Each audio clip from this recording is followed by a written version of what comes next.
ఎప్పుడు కూడా పూజించరు. అయితే ఇదంతా ఎక్కడ ఉంటుంది? హిందూ మతంలోనే ఉంటుంది. మీరు ఎవరినైనా తేవచ్చు, ఎవరినైనా పూజించవచ్చు, ఎక్కడైనా పూజించవచ్చు. కానీ దానికి ఒక బోర్డర్ ఉంటుంది, విశ్వాసానికి కూడా ఒక బోర్డర్ ఉంటుంది. హిందూ మతంలోకి వస్తే ఇప్పుడు వీళ్ళు విచ్చలవిడిగా వాడేస్తున్నారు గ్రంథాలన్నీ తీసుకొచ్చి. ఆ గ్రంథాలన్నీ పరబ్రహ్మ స్వరూపానికి తీసుకొచ్చారు. అసలు పరబ్రహ్మ స్వరూపం అంటే ఏంటి? ఆయనకు ఒక రూపం ఉండదు. ఆయన అత్యంత బలవంతుడు, సర్వవ్యాపకుడు, ఇలాంటి చాలా లక్షణాలు ఉంటాయి. సాయిబాబా అనే ఆయన ఒక మామూలు మనిషి, ఆయనకు కూడా చావు పుట్టుకలు ఉన్నాయి. తర్వాత ఆయన ఎలా బ్రతికాడు అనేది పూర్తిగా కాకపోయినా కాస్త కోస్త వీళ్ళే చెప్తారు. సో పరబ్రహ్మాన్ని తీసుకెళ్ళి, అంటే అక్కడుండే ఆయన్ని తీసుకెళ్ళి ఒక సాయిబాబా అనే ఆయన్ని తీసుకొచ్చి ఈయన అని చెప్తున్నారు. అది ఎలా సాధ్యం అనేది ఫస్ట్ విషయం. ఎందుకంటే అక్కడ పరబ్రహ్మ స్వరూపానికి మనకి ఏవేవైతే లక్షణాలు ఉంటాయో ఆ లక్షణాలన్నీ ఈయనకి కనబడాలి. ఫస్ట్ ఆఫ్ ఆల్ ఆయనకి చావు పుట్టుక ఉండదు, ఈయనకి చావు పుట్టుక ఉన్నాయి. అక్కడే తేల్చవచ్చు ఈయన పరబ్రహ్మం కాదు. మిగతా విషయాలు కొన్ని మాట్లాడొచ్చు, బట్ అంత ఉంటే ఉండొచ్చు, లేకపోతే కాదు. ఇప్పుడు మీ నాన్నగారు మా నాన్నగారు అంటే 10 లక్షణాల్లో ఒక 5 లక్షణాలు కలిస్తే కలవచ్చు. మీ నాన్నగారు మనిషే, మా నాన్నగారు మనిషే. మీ నాన్నగారు మగాడే, మా నాన్నగారు మగాడే. బహుశా రామారావు మీ నాన్నగారి పేరు, మా నాన్నగారి పేరు. కానీ ఇంక కొన్ని ఉంటాయి, అవి కలవు. అవి ఒక్కటి కలవపోయినా మీ నాన్నగారు మా నాన్నగారు ఒకటి కాదు.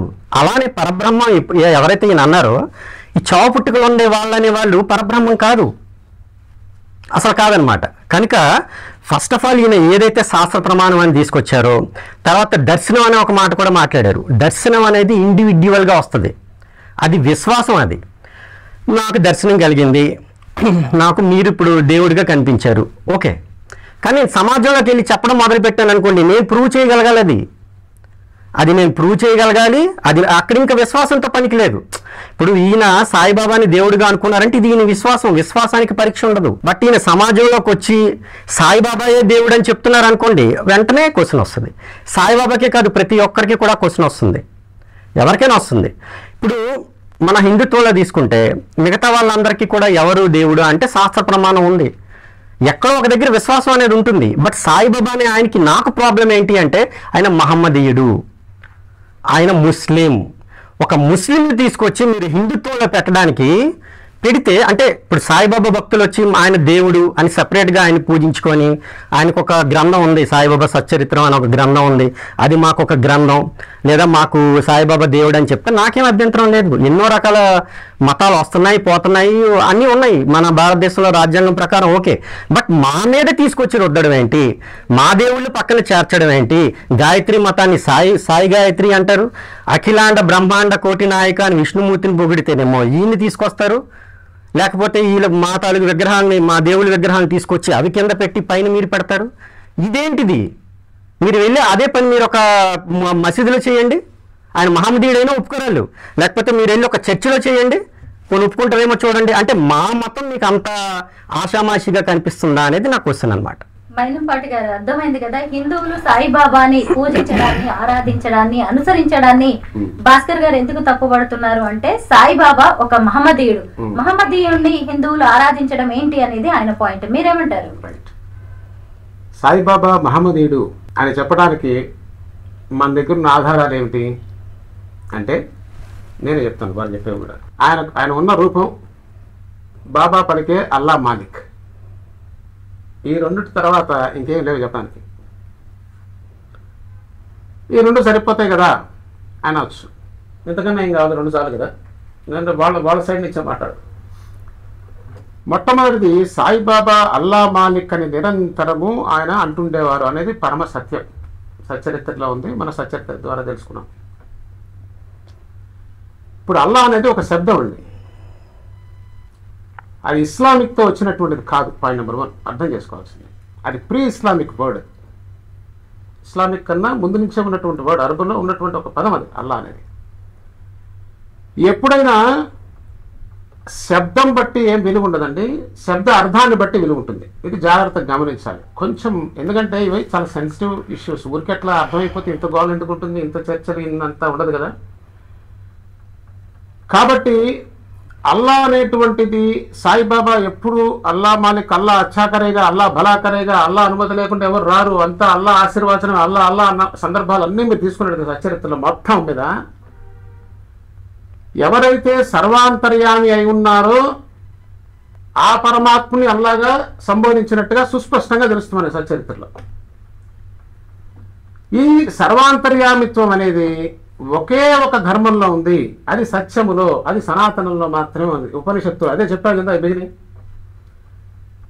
దాంట్లో ఏం చెప్తారంటే పరమాత్మ చరాచర జగత్తు మొత్తం ఒకే ఒక శక్తి ఉన్నది అనేది సిద్ధాంతం. వాస్తవం కూడా అదే. దాన్నే సాయిబాబా పదే పదే పదే పదే పదే పదే స్మరిస్తున్నట్టుగా మనకు తెలుస్తుంది. ఇది తెలియాలంటే మన ఊరికి వింటే అర్థం కాదండి, వింటే ఈ కన్ఫ్యూజన్లో వస్తాయి. అంతేకాకుండా తాను సర్వాంతర్యామిత్వాన్ని కలిగి ఉన్నానని కొన్ని వందల వేల లీలలు ఆ రోజున సచ్చరిత్రలో ఉన్నాయి. అంతేనా అంటే ఈ రోజున సాయిబాబా భక్తులందరినీ కూడా ఆ భావం ఉంది. ఆయన సర్వాంతర్యామి కాకపోతే ఇప్పుడు రక్షించేవాడు ఎవడో, మృత్యుంజయుడు కాకపోతే ఇప్పుడు మృత్యువై ఉంటే ఇప్పుడు రక్షించేవాడు ఎవడో. రక్షించకుండానే ఇన్ని వేల కోట్ల మంది సాయిబాబా దగ్గర పరిగెలుతున్నారా? ఇంచుమించు తిరుపతికి ఎంత ఉందో ఫ్లోటింగ్ అంత ఫ్లోటింగ్ ఉంది. వీళ్ళంతా పిచ్చివాళ్ళే. మేధావులు, విద్యావంతులు, చదువుకున్న వాళ్ళు, సైంటిస్టులు, ఆర్టిస్టులు, భక్తులు, యోగులు, ఋషులు, మునులు, రకరకాల వాళ్ళు ఉన్నారు. ఏ అనుభవం లేకుండా సర్వాంతర్యామిత్వాన్ని దర్శించకుండా, అసలు సర్వాంతర్యామిత్వం కాకపోతే సాయిబాబా ఇప్పుడు రక్షించడానికి వీలే లేదు. ఆయన మహాసమాధి అయిపోగానే దుకాణం బంద్ చేయాల్సింది. కానీ వాస్తవం చూస్తే బాబా భౌతిక దేహంతో ఉన్నప్పుడు కన్నా కూడా ఈ రోజున సాయిబాబా అనుసరించేటువంటి భక్తులు ఆయన నుంచి పొందుతున్న, అప్పుడు రాసిన ఒక సచ్చరిత్ర అండి, ఇప్పుడు ఒక్కొక్క భక్తుని కలిగిస్తే 4 సచ్చరిత్రలు వస్తాయి. ఏం చెప్తాం అవన్నీ తీసి కట్టకట్ట పక్కన పడతాం. కాబట్టి రెండో విషయం, వారు ముస్లిం కానే కాదు, ఏ ముస్లింని మెడ మీద కత్తి పెట్టినా కూడా ఏం చేసినా కూడా సాయిబాబా చేసిన పని ఎవరు చేయరు. అనేక ముస్లింస్ రారు ఇక్కడికి. ఏ ముస్లిం దీపారాధన చేస్తాడా, భజనలు చేస్తాడా, రామ్ తేరా మావోజీ గొనియాసే ఊది లావోజీని పాటలు పాడతారా, జానకీదాసు దేవిదాస్ అనేటువంటి హిందూ సాధువులతో కూర్చొని గంటలు గంటలు కాలక్షేపం చేస్తారా? షిరిడీలో ఉన్న 3 గుళ్ళను పిచ్చివాడు పడగొడితే సాయిబాబా తన మందిరానికి అక్కడ ఉన్న ప్రదేశాన్ని బాగు చేయడానికి వచ్చిన రాళ్ళు తన ధనాన్ని ఉపయోగించి బాగు చేయిస్తారా? హారతులను యాక్సెప్ట్ చేస్తారా? గంధాన్ని, అక్షంతల్ని ఇవన్నీ యాక్సెప్ట్ చేస్తారా? ఎట్టి పరిస్థితుల్లో కూడా వాళ్ళు యాక్సెప్ట్ చేయరండి. దేనికోసం కూడా యాక్సెప్ట్ చేయరు. కాకపోతే మనం అర్థం చేసుకోవడంలో ఉన్న పొరపాటు తప్ప అందులో వాస్తవం లేదు. అది ఈ క్లారిటీ కొంచెం రావాల్సిన అవసరం ఉన్నది. ఎందుకంటే మహాత్ములు అంత తేలిగ్గా అర్థం కారండి. మనం చూడంగానే అర్థం కావడానికైనా మామూలు మనుషులు కాదు, చదవగానే అర్థం కావడానికి నేను చదవ పుస్తకం కాదు. ఇది సాయి సచ్చరిత్ర. ఒక మహాత్ముడు కూర్చొని ఎక్స్ప్లెయిన్ చేయాల్సినటువంటి అవసరం ఉంది. ఇప్పుడు అర్థం కాకపోవడం పొరపాటు కాదు, అర్థం చేసుకోను అనడం పొరపాటు. కాబట్టి సాయిబాబాకి ఒక ముస్లింకే కాదండి, ఒక ఇస్లాంకే కాదు, ఏ మతానికి సంబంధం లేదు. ఎందుచేత తెలుసండి, మతాలన్నీ కూడా పరిమితమైనటువంటివి. ఎందుకని కొన్ని రిచువల్స్తో ఉంటాయి. ఇలా చేస్తేనే ఇది అవుతుంది, ఇలా చేస్తేనే ఇది అవుతుంది. కొన్ని సెట్ ఆఫ్ రూల్స్తో ఉన్నది. అపరిమితం ఎట్లా అవుతుంది, అనంతతత్వం ఎట్లా అవుతుంది? సాయిబాబా సాక్షాత్తు అనంత పురుషుడు కాబట్టి, పరబ్రహ్మ స్వరూపం కాబట్టి ఆయన తీసుకొచ్చి మనం ఏదో దాంట్లో సెట్ చేయాలని చూస్తున్నాం. మనం చేస్తున్న ప్రయత్నం అది ఎట్లా ఉందని ఏనుగుని తీసుకొచ్చి గుడిసెలో దొరుకుతామని చూస్తున్నాం. ఆ గుడిసె పడిపోతా ఉంది. ఏ ధర్మంలో ఏ మతంలో సెట్ అయ్యేది కాదు. మతాతీతుడు